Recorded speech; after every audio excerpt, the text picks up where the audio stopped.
ఈ మామిడి టెంకలో ఉన్న జీడి, టెంక బద్దలు కొడితే లోపల జీడి వస్తుంది కదండి, దాన్ని చిన్న ముక్కలు చేసి ఎండబెట్టుకుని పౌడర్ చేసి జావలా కానీ లేక పాలతో కొంచెం కలుపుకొని తాగినా, వాటర్లో కలుపుకు తాగితే బెటర్ అండి. వితిన్ 20 daysలో విటమిన్ వాళ్ళు రీఫిల్ అయిపోతుంది. కీళ్ళ నొప్పులు, rheumatoid arthritis, auto immune problems అన్నీ B12 D విటమిన్ డెఫిషియన్సీ వాళ్ళు వస్తాయండి.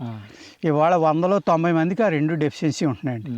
ఎందుచేతనంటే భూమిలో శక్తి లేదు, భూమిలో ఏమీ లేవు, హైబ్రిడ్లు పండించి మనం భూమి అంతా నాశనం చేస్తాం. మనది న్యాచురల్ ఫార్మింగ్ కాబట్టి సైంటిఫిక్గా ఏ మినరల్స్ ఉండాలి, ఏ విటమిన్స్ ఉండాలి, ఏ ప్రోటీన్స్ ఎంతవరకు ఉండాలనేది 100% గ్యారంటీగా మన తోటలో ఉన్న అన్ని రకాల ప్రోడక్ట్స్లోని వస్తాయండి.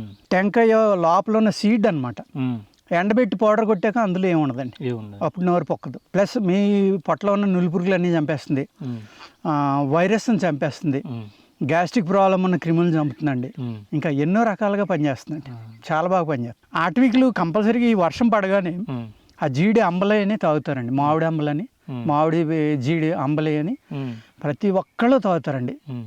కలరా రాకుండా ఉండడం కోసం, మలేరియా రాకుండా ఉండడం కోసం. వాళ్ళు కొన్ని వేల సంవత్సరాల నుంచి అది అనువంశికంగా వస్తుందండి. ఎందుకు తాగుతున్నాం అనేది వాళ్ళకి తాగదు, మన పూర్వీకులు తాగమన్నారు తాగేద్దాం అంతే. దానివల్ల ఏమవుతుందంటే చాలామంది సేవ్ అవుతున్నారండి. లేకపోతే మలేరియా, డయేరియా, ఈ కలరా వల్ల అసలు ట్రైబల్స్ అనేవాళ్ళు లేకుండా అయిపోవాలండి ఈ భూమి మీద. అంటే మనం జావ అంటాం, అటు విశాఖపట్నం ఆ ఏరియాలో అంబలు అంటారు.